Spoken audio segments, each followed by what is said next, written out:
All right. So thanks for the introduction, Pri. I'm very happy to welcome so many of you to my first talk in the UCREL Corpus Research Seminar series.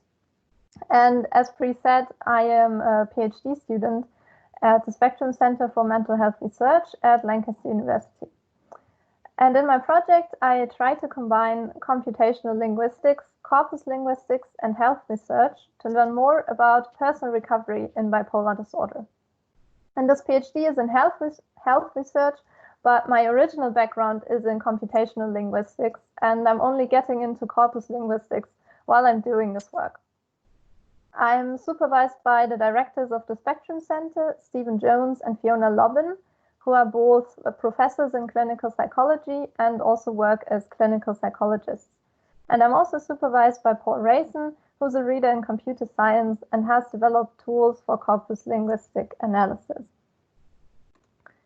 I'm just going to pause for a second because there was someone who wanted to join the meeting and I got a notification. Just want to, okay, great, has been added. Perfect. Okay. So in the first part of the presentation, I'll talk about my project in general. And then in the second part, I'll present the data set I've collected from Reddit posts of people with a diagnosis of bipolar disorder and some first analysis I've conducted in terms of their demographics and broad topics in the posts. And then I'll finish off with what I have in mind for next steps and some questions that came up for me in doing this so far. And as I said, this is ongoing work, so I'm very curious to hear your feedback and suggestions. I'm aiming to talk for a bit more than half an hour, so we've got enough time for discussion afterwards.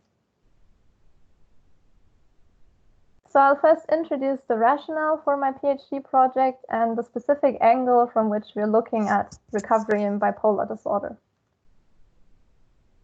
So in this project, we are interested in people that have experienced extreme states of mood, and people with such experiences usually get a diagnosis of bipolar disorder in Western mental health systems. Extreme mood experiences can be, on the one hand, mania, a very elated or excited, but sometimes also aggressive mood, and on the other hand, depression. And such experiences are fairly common. About 2% of the UK population are estimated to meet criteria for bipolar disorder. There's an ongoing debate in the field of mental health issues what constitutes recovery and how it should be defined. From a clinical perspective, recovery is defined as not experiencing symptoms for a prolonged period of time. However, people with a diagnosis of bipolar disorder often continue to experience mood fluctuations to a larger or lesser extent despite treatment. And also clinical recovery does not automatically lead to recovery in terms of functioning and taking part in society. And therefore, individuals with lived experience of severe mental health issues started research at the end of the 1980s that has shown the importance of another concept of recovery called personal recovery. And being in personal recovery can be defined as working towards living a satisfying, hopeful, and contributing life, even with limitations caused by symptoms. And so this definition does not prescribe symptom elimination as main goal, but instead lets individuals themselves define what they want to work towards too. And personal recovery has been endorsed in mental health care agendas in the Western world, for example, in the Shared Vision for Mental Health by the UK Department of Health in 2009. A few studies have previously been conducted on personal recovery in bipolar disorder. There were two quantitative studies. One developed a questionnaire for personal recovery, and another one was a randomized control trial for a recovery-focused psychotherapy. And the main body of research is qualitative studies that use interviews or focus groups. And there are some drawbacks of this research so far, which is mainly that the sample sizes were quite small, always less than 100 people. And it's quite likely that these studies attracted mainly people that fare comparably well with their mental health issues, because they agree to take part in such a study, and maybe they were attracted by the topic of recovery, or they were explicitly only included if they were clinically recovered. And so we think that looking at social media posts with a mix of quantitative and qualitative methods has the potential to increase our knowledge of personal recovery in bipolar disorder in several aspects. So we can look at experiences of more people.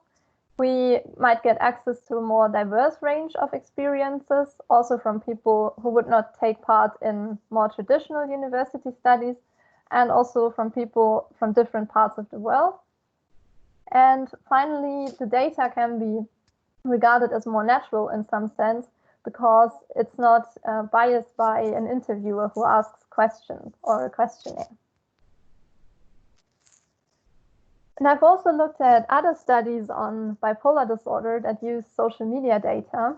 I guess good for me, I haven't found any that was specifically looking at recovery.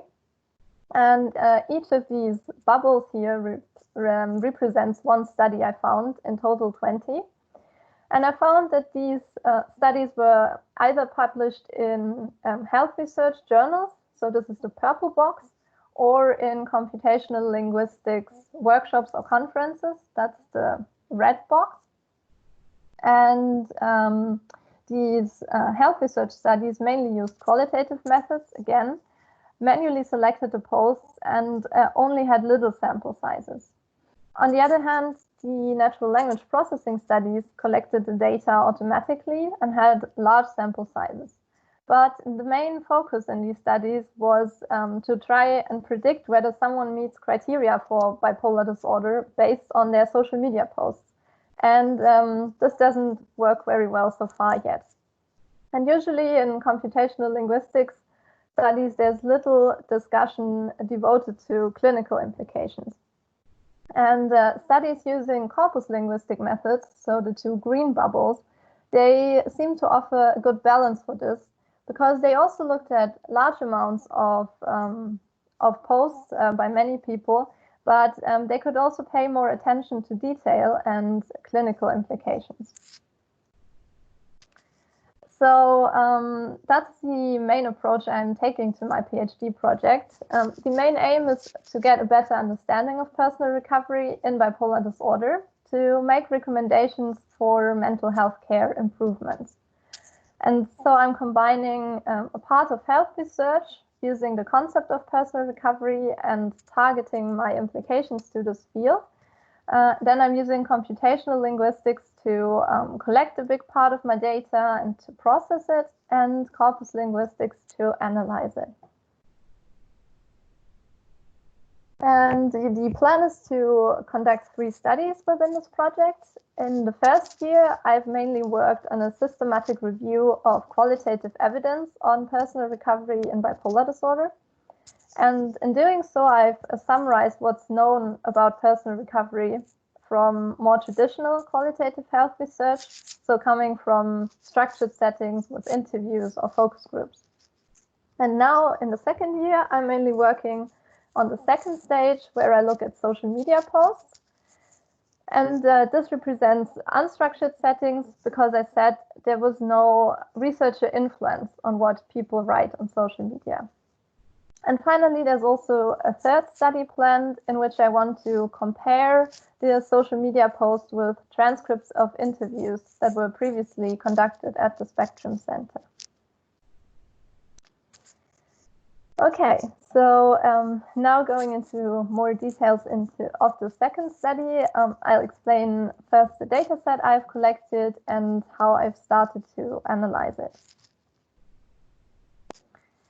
I'm using Reddit as a data source because it's one of the most widely used internet sites worldwide, and it has a fairly international user base. Reddit is a large online discussion platform where people can make a post that other people can comment on, and all of these posts are publicly accessible. All discussions are organized in thematic subforums, so-called subreddits, and they can have a wide range of topics such as news, sports, and also specific mental health issues such as bipolar disorder. And to construct my dataset, I follow previous work from computational linguistics that identifies users with specific mental health diagnoses based on self-reported diagnosis statements. To do so, I adapted a list of patterns for these diagnosis statements and synonyms for bipolar disorder from previous work. So I would look among the Reddit posts for phrases such as, "My doctor recently diagnosed me with bipolar disorder type 1. And so I used my patterns to match them against all posts ever made to Reddit until May last year. And then I also manually checked 100 users that were identified in that way and found that only 3 were included mistakenly based on what I could see from the extracted diagnosis statements. And so in using these patterns, I identified a bit more than 2,000 or a bit less than 20,000 Reddit users. And then I downloaded all of their posts, which was more than 1 billion of words. I also ran an automatic language identification tool to keep only English posts that were the vast majority, so more than 97%. And since 1.1 billion words is more than most corpus linguistic processing tools can handle, I needed to build a smaller corpus from this. For this, I decided to first restrict the corpus to posts made in 7 subreddits specific to bipolar disorder, because these continued almost half of the mentions of bipolar disorder and synonymous terms. And then to build a corpus, I needed to balance the number of words per user, because the distribution of words per user was quite skewed towards a long tail. So I set a minimum and maximum amount of words per user. To get an impression of the main topics that people write about in the corpus, I wanted to look at keywords and key semantic domains. For this, I first part of speech tagged the corpus and then tagged words and phrases with semantic tags using the user system. So I've got more information on the system on the next slide. To identify keywords and key semantic domains, I needed a reference corpus to compare words and semantic tag frequencies in my corpus against. And for this, I used posts of a data set of Reddit users from previous work that never talked about mental health issues. And so I constructed a corpus of posts of these people that had roughly the same number of words than my corpus. I calculated keywords and key semantic domains with log likelihood and used a quite high significance threshold of 99.99 because of the large corpus size. I also calculated an effect size that shows the frequency difference between words or semantic categories in my corpus compared to the reference corpus with a measure called log ratio. And then I used Sketch Engine to look at concordances of the keywords and their most frequent modifiers, objects, or subjects, depending on the type of keyword. Okay, so Users is a text processing tool that can automatically assign words or phrases to semantic domains. So it basically enables automatic content analysis. It has been developed by Paul Rayson and his colleagues at Lancaster University, and Users assigns words or phrases to one of 21 general semantic domains that you can see on the slide. And these domains are intended to capture really what is important or areas of human life in general. And these range from arts and crafts, emotions, education, to psychological processes. Each domain is subdivided into more specific subdomains, and in total there are about 230 subdomains. For each subdomain, Users has a manually defined list of terms that belong to this domain. And some terms can belong to multiple domains. For example, the word bipolar has a quite different meaning in the context of mental health than in physics. So to capture this, there are some disambiguation rules implemented in users based on the context. Okay, so now coming towards the results, I will first show some results of the demographics of the users in the full data set before I then go on describing results relating to the smaller corpus I constructed. So first, I was interested into where the people in my dataset come from, because mental health service provision varies from country to country, and this likely impacts on people's experiences of bipolar disorder. I used a model that was published at a natural language processing workshop recently and is freely available online. This model infers the country of residence of a Reddit user based on the texts of their posts, the subreddits they post in, and also the time of the day they tend to post, because this can give a rough indication of the time zone they are in. And in total, this model predicted that people in my dataset stem from 48 different countries. You can see in the third and fourth column of the table that the ranking of the top 5 countries with most users is aligns very well with the general Reddit statistics based on traffic of the site. But it's interesting to see that there seems to be an even larger bias towards people from the US in my dataset, which is more than 80%. And I'm also showing in the final column of the table the distribution of country of residence of participants in the studies I included in my systematic review.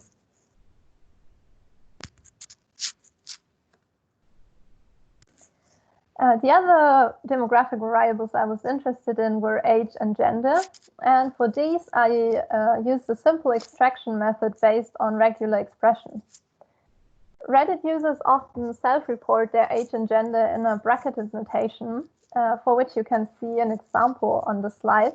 So this Reddit user indicates that she's 17 years old and female. I developed some regular expressions to match different variants of this notation and automatically extract the reported age and gender. I only extracted male or female gender because there was too much variety of indications of non-binary gender. But I should mention that I've seen people in my dataset who explicitly did not identify with a binary gender.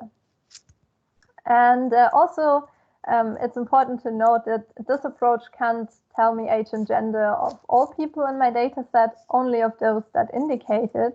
And it may be that the distribution of people who choose to disclose their age and gender is somewhat different from the overall distribution of people in my dataset. And what we can see here is that 2/3 of the people in my dataset who indicate their gender are female. And this is quite different to general statistics from Reddit users, which tend to be heavily skewed towards male users. But it aligns with the participants in the systematic review studies. And finally, looking at age, that I also extracted from the self-reports. Based on the extracted age, I calculated a date of birth for the user given the timestamp of the post. And then I could calculate the age for the user for all posts that they made in my dataset. And here we can see that the age distribution seems to largely follow general Reddit usage statistics, with most users being between 18 and 29 years old. And this is quite different to the participants in the systematic review studies, which were mainly between 30 and 60 years old.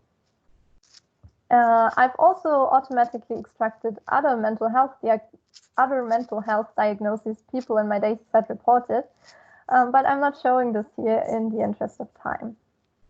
And so, to summarize, computational linguistic methods gave me some estimates on demographic information of the people in my dataset. And this will allow me to better contextualize the findings in the dataset and compare it to the systematic review outcomes. And we've also seen that, especially for country of residence and gender, general Reddit user statistics would be misleading and cannot be directly used to make some claims about the people in my specific data set. Good, so now going on to some more corpus linguistic results. So turning to the corpus, you can see here some statistics on the bipolar subreddit corpus I collected in blue and the reference corpus in red. And you can see that there's still quite a skewed distribution of the words and posts per users, in that many users wrote few posts or words, and also a number of users were cut off at my maximum of 5,000 words. Then in the table, you can see that the vocabulary size in the corpus is much smaller than in the reference corpus. And this is expected because the reference corpus contains posts in any subreddit except for mental health specific subreddits. So it has a wider variety of topics. And also posts by people in my corpus are almost twice as long as those in the control or reference corpus. And in total, I've got posts by 10,000 people in my corpus and 20 million of words. I got quite a number of key semantic domains when comparing my corpus against the reference corpus. There were 144 semantic domains that were significantly overused and 230 that were significantly underused. And in terms of keywords, there were 3,000 overused keywords and almost 10,000 underused keywords. Here you can see the top-level users domains for the key semantic domains that had the largest effect sizes. So they were overused at least 2 times compared to the reference corpus, and that had a frequency of at least 1,000 occurrences. And this was 20 semantic domains in total, covering about 4% of all terms in my corpus. And so if we look at the content domains that come up here, the body and the individual, emotion, psychological actions, live and living things, these can all be expected in posts of people talking about their mental health issues. But this grouping is not very specific to the mental health domain. So I looked at the up to top 20 most frequent keywords in each of these 20 key semantic domains and their concordances, and then manually categorized these into groups that more specifically relate to bipolar disorder and recovery. So this you can see on this slide. And there were 3 main groups that came up. The first one is talk about mental health symptoms, some specific to bipolar disorder, mania, depression, and extreme mood, but also many other symptoms and many other mental health symptoms, anxiety, other diagnoses people got, issues with concentration, psychotic experiences, and addiction. The second largest thematic category was professional treatment, concerns around diagnosis, health professionals, and medication. And finally, a much smaller category in terms of frequency counts was about recovery and self-management. There were also 2 semantic domains that did not fit readily into this grouping. First was the semantic domain of life, which people referred to their life when they told personal narratives. And second, there was a semantic domain with temporal expressions that covered mentions of the frequency or rate of recurrence of episodes, but also of routines and taking medication. Yeah. And it wasn't completely straightforward to map users' semantic domains to this grouping more specific to mental health. For example, there was one semantic domain containing terms relating to the level of attention, and this contained both terms relevant for the symptoms group in terms of concentration issues, but also of self-management, because it mentions mindfulness and being vigilant. So I put this in both categories. And now I've got some more details on the second largest topic, professional treatment. This topic consisted of a single semantic tag called B3, which is called medicines or medical treatment in users. This tag was 8 times more frequent in the corpus than in the reference corpus and had more than 200,000 mentions in total. Looking at the most frequent keywords in this domain on the left side of the slide, you can see that medication prescribed by doctors or psychiatrists is by far the most mentioned treatment, followed by, with a much lower frequency, mentions of therapy provided by therapists. To confirm this impression, I added up counts for different variations of expressing medication or therapy.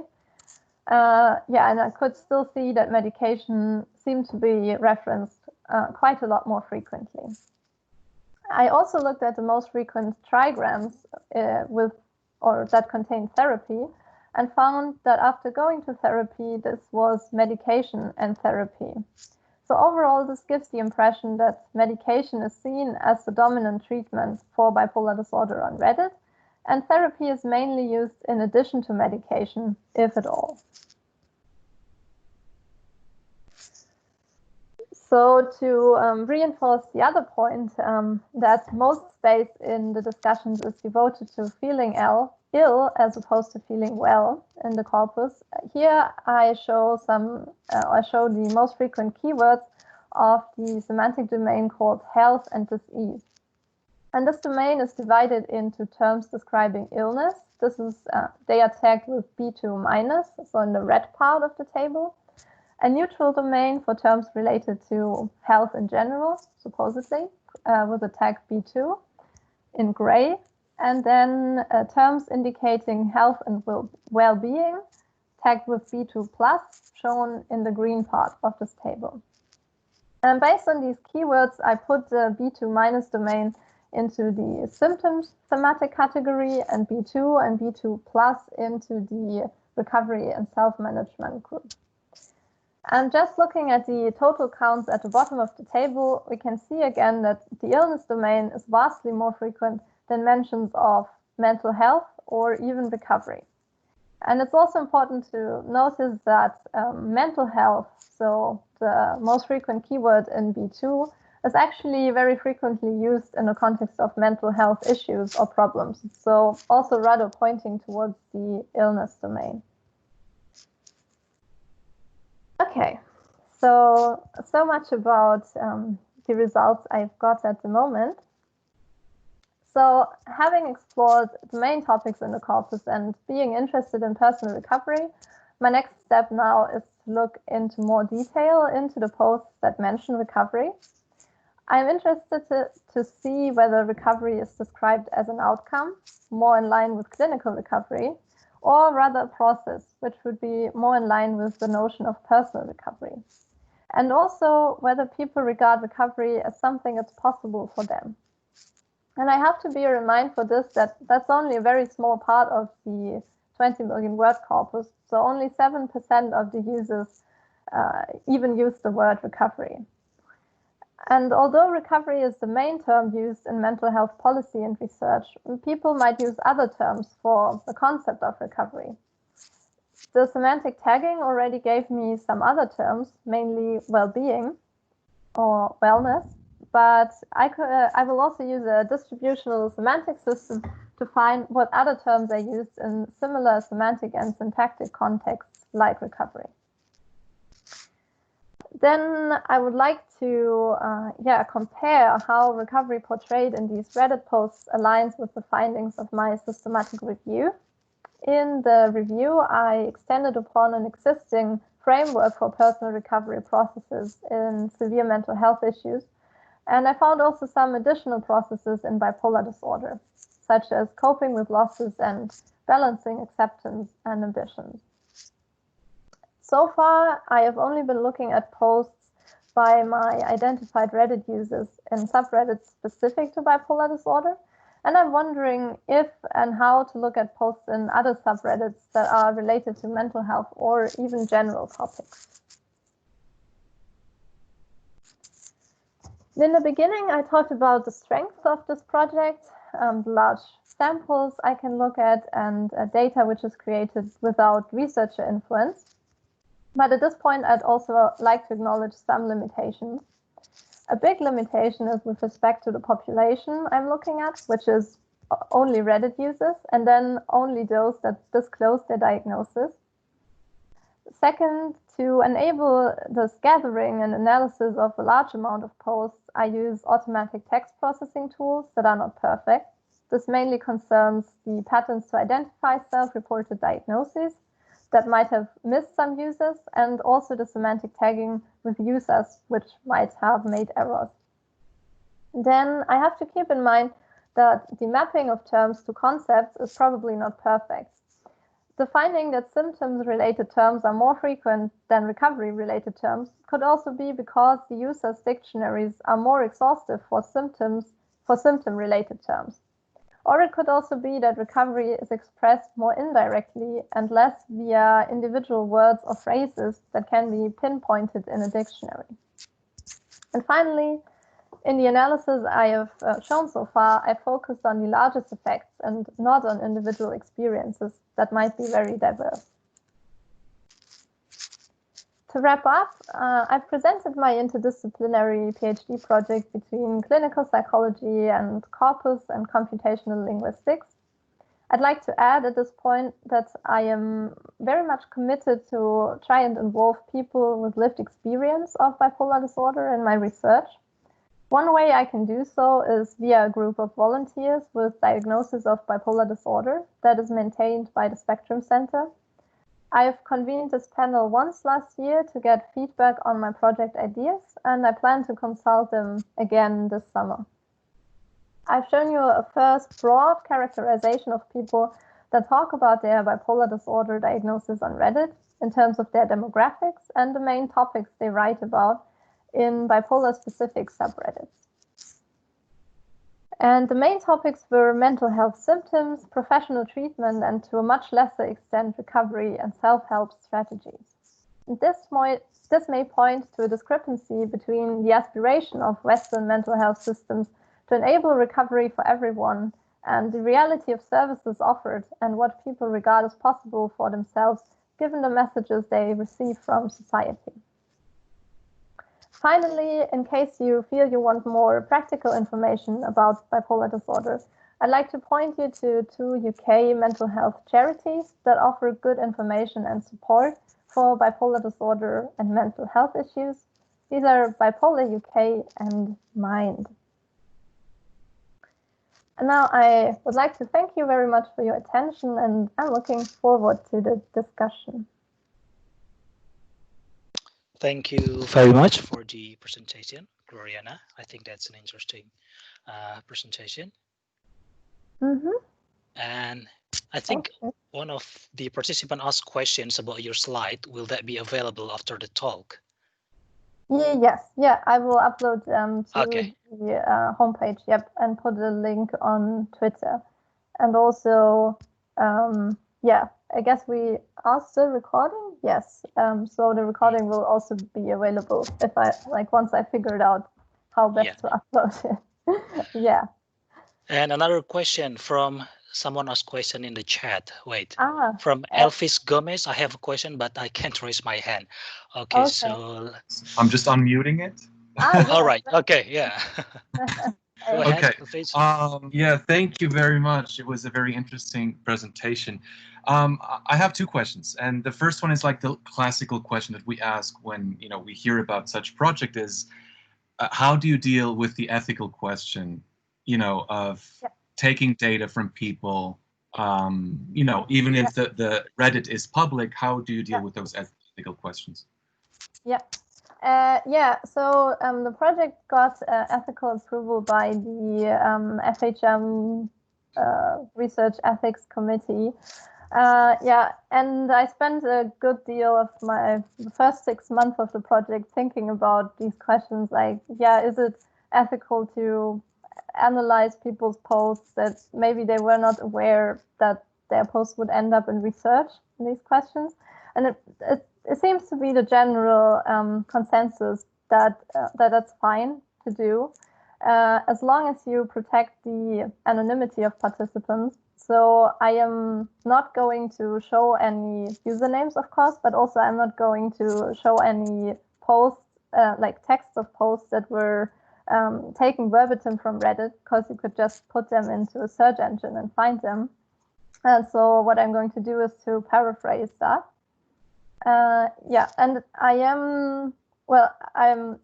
I've collected this data set, but I will not put it like publicly on the university webpage. If people want to get access to it, they would have to fill a data usage agreement and abide to the same ethical standards that we set for ourselves. Interesting. Okay. And then the other one is, you were thinking of, ways of how to identify specific phrases in relation to recovery. And your approach is heavily quantitative. So you start with the stats and then you boil down to the specific words. But I'm just wondering to what extent you can actually have like maybe a more qualitative approach in actually reading through some posts in order to identify specific contexts or phrases that would then talk about recovery. Yeah, that's a very good point, and I think I will do that as well. In addition, like just get a random sample of maybe 100 posts or something, and also read through them and see if I can find any other terms that might be relevant. Yeah. Cool. Thank you. Yeah. Thanks. Yeah. I see Ryan has raised his hand. So, hi, Gloria. Yeah. Hello. Very nice talk. Thank you. So I have a question, and this is, it's kind of the typical bad audience member, half question, half thinking out loud. So I apologize in advance. So you note towards the end of your talk that you're thinking about looking outside of these specific subreddits as well. So if I understand correctly, you also pulled the other Reddit activity for each of these users that you identified. Is that correct? Yes, I've got all their posts. Okay. Regardless which subreddit. So what I'm thinking here is something that we see fairly often for, we'll say, support communities, online in particular, is that often once people start to get better, they no longer need the support community. They no longer go to it or make posts or really engage with it. And so one of the things that occurs to me in this work that you're doing is that as people do start to recover, it may simply be the case that the most direct way you would see it is that they stop seeking out support for symptoms and treatment for bipolar disorder, and that in fact you might see it instead kind of as a more implicit to what they're doing elsewhere on Reddit. So they may just use more positive emotion language elsewhere and so on, even though their specific kind of engagement with and posting behaviors in these communities may start to decrease. I'm wondering if you maybe have seen any evidence for that thus far, if you've been thinking in that direction. Yes, that's an interesting point. So I haven't, I can't say I have any evidence on this yet, because I haven't looked at yet like a time distribution of when people post in which subreddit. But your thought or your concern is certainly something that also came to my mind, in that it could simply be that people go to these communities to post all the problems they have, but once they are well again, then they don't post anymore. And I think a negative side effect of this could be that people come to these communities, get a very bleak impression of living with bipolar disorder, So I think it's an interesting point to explore, and maybe it's something to do more qualitatively, to try and look at a few users like that seem to, or that also say in these bipolar related subreddits that they have recovered or that they are well, and see like why they still choose to contribute to communities, or indeed try and find out if there seems to be a large trend of people leaving the communities once they feel better. I think it's like it might be a bit messy trying to make sense of posting behavior in subreddits over time, but certainly something interesting to look at.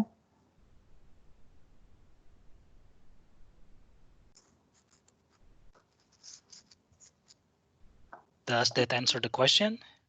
Or oh yeah. Okay, yeah. right. Didn't want to talk too much. All right. Yeah. So okay. we have a question from Matthew. Matthew, raise hand. Matthew Rorston. Can you unmute yourself, Matthew? Or maybe yeah, right, go ahead. Yeah. So the first question was about how you're going to combine the different phases of your research and kind of integrate them. Oh, wait, I can't see the. How do? Yeah. So that's I'm currently trying to think about how to do it with the systematic review outcomes, because I got a framework out of this with several recovery related processes, and one option would be to just use this as a framework and then analyze the Reddit posts in that framework. But I'm not quite sure yet whether that would yield any new insights, or whether I will go on in a more data-driven way with the Reddit data, and then once I have the results, I'll go back to the review and see what I got from Reddit and see how that fits together. And with the interviews, I'm not quite sure yet what to do with the interviews that we also have. So these were interviews with people, 20 people, conducted at the Spectrum Center about their experience of personal recovery. And it's about 160,000 words in total, so quite little compared to Reddit. And maybe it will be more in detail about different word choices around recovery. But I'll have to look into that later. And the second question, if I was going to use computational linguistics, how would I approach it? I mean, the main thing that computational linguists seem to try and want to do with language data is predict something. So I was thinking of, would it be possible to predict recovery from language or even personal recovery? But I don't think that this approach would align very well with the idea of personal recovery, which is really something that's self-defined. And computational linguistics has also looked at differences in language between people with bipolar disorder and people who didn't report on social media they have a mental health issue. Then they looked at differences, not in terms of content, but also in posts. So when they wrote not about their mental health issues, and there were not really major differences they found. The one big difference that always comes up is that people with mental health diagnosis in general use I more often. But I think that doesn't tell us so much so far. So that's why I think corpus linguistics is going to yield more insights for this part. Thank you. That's really helpful. And there's also comments from Elvis about people leaving online communities when they feel better. Yeah, so it's a good point. I'll definitely look into that. Okay, do we have other questions? We still have like 10 minutes or so.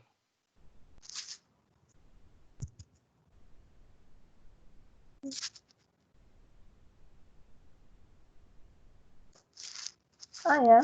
Okay, from Matthew. Again. I'm just curious, are you going to carry on looking at this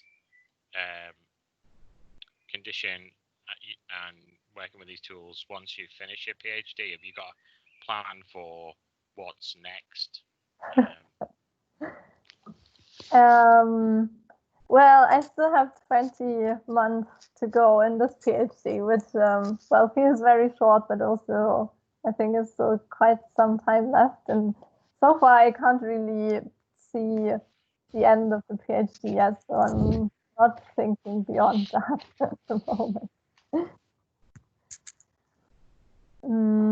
Yeah, but I mean, definitely looking at the intersection of mental health and language, I find really fascinating.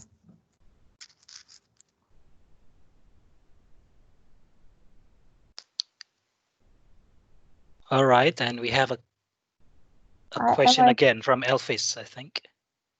Yeah, yes, yeah, I want to in look at collocations. Yep, definitely. The reason why I haven't shown any collocation results yet is that I was still trying to figure out which tool to use, because these 20 million words were too much to use them in W matrix, which could process the semantic tags. So I could only do that in Sketch Engine. And in Sketch Engine, I can look at collocations, but then I lose the semantic tags and the kind of coarse-grained word sense disambiguation I got from users. And also I have like slightly different word counts in Sketch Engine because of the differing pre-processing in terms of tokenization. And so I'm thinking now of downscaling the 20 million words to like 5 million words, maybe just reducing the maximum number of words per user even more. And then I can use it in W matrix and have more consistent word counts and yeah, also explore collocations. And there is a comment from Paul. The key semantic domains method combines both computational automatic annotation and corpus linguistics keyness and concordancing methods. Yeah, thank you, Paul. Do we have more questions? Maybe you want to add something, Glorianna? Do I want to add something? Oh, a question from Andrew Moore. Yeah. Right. Have you thought about breaking your analysis down by country? Yeah, I thought so. Yeah, it would, like in terms of comparing to the, in terms of comparing to the interview transcripts, the UK data. Okay, so comparing to the interview transcripts, which were done with UK people, it might be more relevant to just compare them to UK people in Reddit. Yeah, I also thought about are there differences in terms of recovery endorsement or status in different countries.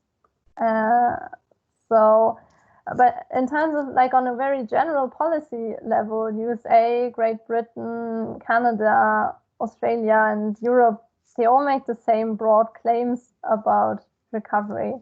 So I haven't found a specific reason to separate that out. But it's certainly true that mental health care or care for bipolar disorder in the US might be quite different from Britain. So yeah, I'm thinking about this. question Yeah, again from Elvis. Yeah, to compare how men and women write about recovery. Yeah, also interesting question. I don't have a background in gender and language, so I'm not very familiar with this field yet. I wouldn't like. I would need to first look into and see whether I find like enough evidence or a theoretical foundation to look at this before I just want to like start off and say men use more this and women more that. But yeah, I think it could be interesting. Thanks for the suggestion. All right, thank you. We still have 5 more minutes. Maybe another question, one more question. Or there's no more question? Oh, yeah, I mean, if something, if you have okay, go ahead. More questions or comments, then you can email me, or I'm happy to chat anytime. Yeah. Good. Okay, so if there is no more question, thank you for the presentation, Glorianna. Yep, thanks. Yeah.